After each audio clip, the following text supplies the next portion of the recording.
मानना पड़ेगा, हमारी कनिका पर हल्दी का रंग चढ़ते ही उसकी खूबसूरती में चार चांद लग गए। सुना है तेरा होने वाला ससुराल काफी ज्यादा अमीर है। इतनी सुंदर बहू को तो वो लोग रानियों की तरह रखेंगे। आज कनिका की हल्दी थी। कनिका की सुंदरता की हर कोई तारीफ कर रहा था।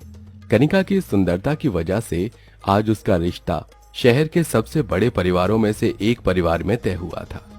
वैसे चाची, मुझे नहीं लगता कि आपको गीता की मेहंदी की रस्म करनी चाहिए। हल्दी की रस्म ही देख लो। हम लोगों ने गीता को इतनी हल्दी लगाई है, लेकिन हल्दी का थोड़ा रंग भी गीता पर नहीं चढ़ा, तो इसके इन काले हाथों पर मेहंदी का रंग भी क्या ही चढ़ेगा। मैंने तो सुना है लड़की का होने वाला ससुर लड़की के बाप का बचपन का बहुत अच्छा दोस्त था, इसलिए उसने अपने एक बेटे का रिश्ता इसके साथ तय कर दिया। किस्मत तो इसकी है, इतनी काली होने के बावजूद भी इतना अच्छा और अमीर ससुराल जब मिल रहा है इसे। अपनी हल्दी मेहंदी की रस्म में आए लोगों से अपने काले रंग के बारे में ऐसी बातें सुन बेचारी गीता को मन ही मन बहुत दुख होता है और वो रोते हुए अपने कमरे में चली जाती है। भले ही किस्मत ने कभी गीता और कनिका को आपस में न मिलाया हो, लेकिन अब इन दोनों की आने वाली जिंदगी एक ही घर में थी, जहां महेश और संगीता के बड़े बेटे सौरव की शादी सुंदर और गोरी कनिका से तय हुई, वहीं उनके छोटे बेटे हर्ष की शादी काली गीता से। हर्ष बेटा, हम कब से तुझे नीचे रस्म में बुला रहे हैं और तू है कि कमरे में मुंह फुलाकर बैठा हुआ है। एक तो आप लोगों ने मेरा रिश्ता उस काली लड़की से कर दिया, ऊपर से अब आप चाहते हैं कि मैं रस्मों में शामिल हूँ। मेरा बस होता तो मैं तेरा रिश्ता भी बिल्कुल कनिका जैसी सुंदर लड़की से करती, लेकिन तू तो अपने पिता को जानता है ना। देखो हर्ष, मैं गीता के पिता से वादा कर चुका हूँ और महेश अपना वादा पूरा करने के लिए अपनी जान भी दे सकता है, समझा? अपने पिता की बात सुन हर्ष कुछ नहीं कह पाता और ऐसे ही 2 दिन गुजर जाते हैं और आज हर्ष और सौरभ की बारात होती है, जहां एक तरफ सौरभ अपनी सुंदर होने वाली पत्नी को देखकर खुश होता है और खुशी खुशी उसके साथ शादी की सारी रस्में करता है, वहीं दूसरी तरफ हर्ष गीता के काले रंग को देखते ही उससे मुंह बना लेता है। वधू को वरमाला पहनाइए, शादी का शुभ मुहूर्त बीता जा रहा है। हर्ष बेटा, चलो जल्दी से गीता को वरमाला पहनाओ। अपने पिता की जबरदस्ती करने पर हर्ष गीता को वरमाला पहना देता है, जिसके बाद अब शादी के आगे की रस्में होती हैं। ये लीजिए सिंदूर, इसे वधू की मांग में भरकर उसे ये मंगलसूत्र पहनाइए। पंडित जी के कहने पर भी हर्ष गीता को सिंदूर नहीं लगाता है और ना ही उसे मंगलसूत्र पहनाता है।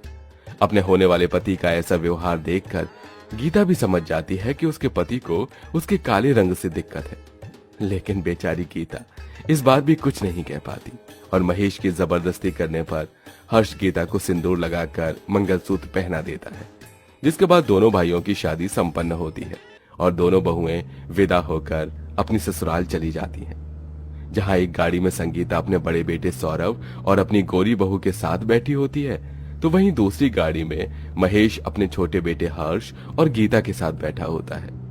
थोड़ी देर में संगीता की गाड़ी सबसे पहले ससुराल पहुंचती है, जहां वो गाड़ी से उतरते ही, अरे इतनी धीरे धीरे शहनाई ढोल क्यों बजा रहे हो, जरा जोर जोर से बजाओ, आज मेरी बहू घर आई है।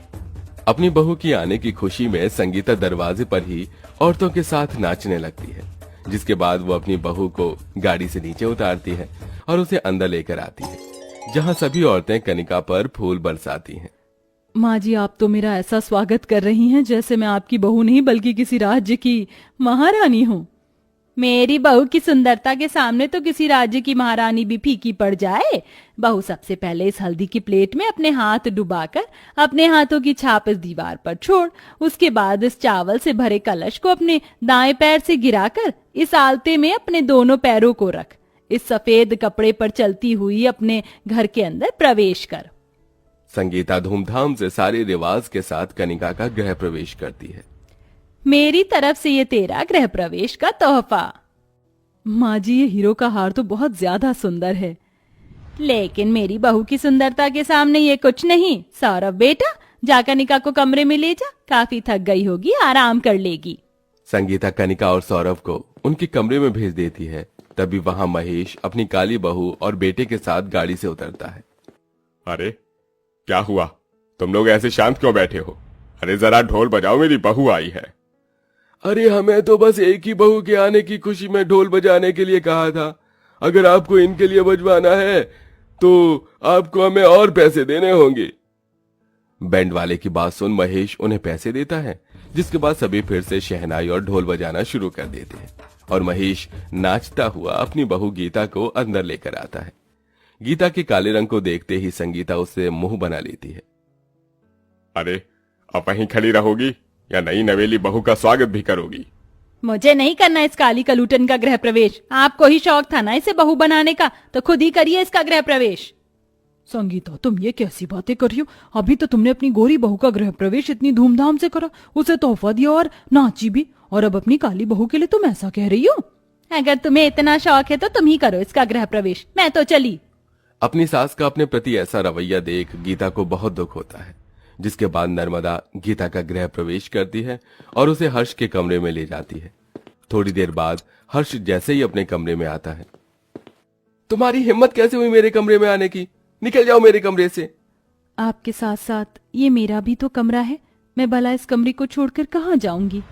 ये तेरा नहीं, सिर्फ मेरा कमरा है, समझी? निकल जा मेरे कमरे से। हर्ष गुस्से में गीता को कमरे से बाहर निकाल देता है। सुहागरात के दिन भी गीता को सारी रात अपने कमरे के बाहर ही बितानी पड़ती है। अगले दिन होते ही गीता तैयार होकर भगवान की पूजा पाठ कर अपनी रसोई की रस्म में लग जाती है। जहां गीता तरह तरह के पकवान बनाती है, वहीं कनिका अपनी पहली रसोई की रस्म में सबके लिए मैगी बनाती है। ये क्या कनिका बहू, तूने मैगी बनाई है? माँ जी, मैं मैगी बहुत टेस्टी बनाती हूँ, इसलिए मैंने सोचा मैं आप सबके लिए अपनी पहली रसोई की रस्म में मैगी बनाती हूँ। अरे और लाओ गोरी बहू, कुछ सीखो मेरी गीता बहू से। काली होने के बावजूद भी कितनी तरह तरह के स्वादिष्ट पकवान बनाए हैं इसने, न कि तुम्हारी गोरी बहू की तरह मैगी बनाकर ले आई है। महेश की बात सुन संगीता और कनिका का मुंह बन जाता है। शादी के बाद जहां गीता घर की सारी जिम्मेदारी को संभाल कर एक अच्छी बहू होने के सारे फर्ज निभाती है, वहीं कनिका दिन रात बस अपने मेकअप, शॉपिंग और पार्टीज में ही लगी रहती है। ये लीजिए आपकी चाय। तुम्हारी हिम्मत कैसे हुई सुबह सुबह अपना ये मनहूस चेहरा दिखाने की मुझे? जा, निकल जा मेरे कमरे से। हर्ष गीता के हाथ से चाय का कप लेकर जमीन पर फेंक देता है और उसे कमरे से निकाल देता है। वहीं दूसरी तरफ, जल्दी जल्दी हाथ चला, अभी घर के और भी काम बाकी हैं। माँ जी, मैंने सारे काम कर दिए हैं, कमर बहुत दुख रही है इसलिए रोटी नहीं बेली जा रही है। अगर तू रोटी नहीं बेलेगी तो कौन बेलेगा? तेरा बाप ये ड्रामा करके मेरे सामने मत दिखा। गीता के ऊपर रोज रोज हो रहे इन अत्याचारों से महेश काफी थक चुका था, इसलिए अब वो एक बहुत बड़ा फैसला लेता है। ये आप क्या कह रहे हैं? जो मैं कह रहा हूँ सही कह रहा हूँ, इसी में ही तुम्हारी भलाई है, तभी इन लोगों को तुम्हारी अहमियत समझ आएगी। महेश गीता को कुछ दिनों के लिए उसके मायके छोड़ आता है। गीता के जाने की वजह से घर में सभी लोग बहुत ज्यादा खुश होते हैं, लेकिन उनकी ये खुशी सिर्फ कुछ ही देर की होती है। माँ, मेरी ब्लू वाली शर्ट कहाँ है? कब से ढूंढ रहा हूँ, नहीं मिल रही है मुझे। मुझे कैसे पता होगा तेरी शर्ट कहाँ है? ढंग से ढूंढ, मिल जाएगी। जब से गीता हर्ष की जिंदगी से गई थी, तब से हर्ष को अपने सारे काम खुद ही करने पड़ रहे थे, जिसमें उसे काफी ज्यादा मुश्किलें होती हैं। वहीं दूसरी तरफ, बहू, तू इतना तैयार होकर कहाँ जा रही है? घर में इतने सारे काम पड़े हैं, कौन करेगा उन कामों को? मैं आपकी वो काली बहू गीता नहीं हूँ जो नौकरानी की तरह आपके सारे काम करूंगी, समझी? भगवान की कृपा से हाथ पैर जब आपके सलामत हैं, तो अपने अपने काम खुद करिए, समझी? कनिका घर की किसी भी जिम्मेदारी को नहीं संभालती थी, जिसके चलते अब संगीता को ही सारे काम खुद करने पड़ते थे। और अब धीरे धीरे संगीता और हर्ष को गीता की कमी सताने लगी थी और उन दोनों को गीता की अहमियत का भी एहसास हो गया था, जिसके चलते दोनों रोते हुए गीता के मायके जा पहुंचते हैं। बहू, मुझे माफ कर दे, तेरे जाने के बाद हमें तेरी हैसियत समझ आई।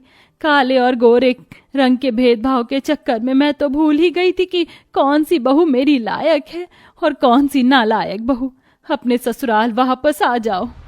हाँ गीता, मुझे भी माफ कर दो, मैंने भी तुम्हारे साथ बहुत गलत किया है, लेकिन तुम्हारे जाने के बाद मुझे एहसास हुआ कि मैंने अपनी जिंदगी से कितनी अनमोल चीज को खो दिया। प्लीज अपने घर वापस आ जाओ। आप लोग मुझसे इस तरह माफी मत मांगिए, मुझे तो बस आप लोगों का प्यार चाहिए और कुछ नहीं। मुझे मेरे पति और सास का प्यार मिल गया, मेरे लिए तो यही काफी है। संगीता हर्ष गीता को वापस अपने घर ले आते हैं, जिसके बाद संगीता अब अपनी दोनों काली गोरी बहू में कोई भेदभाव नहीं करती और कनिका को भी अपनी सख्ती से सुधार देती है। जिसके बाद अब दोनों बहुएं मिलकर घर की सारी जिम्मेदारियां संभालती हैं और आखिर में अब सब खुशी खुशी रहने लगते हैं।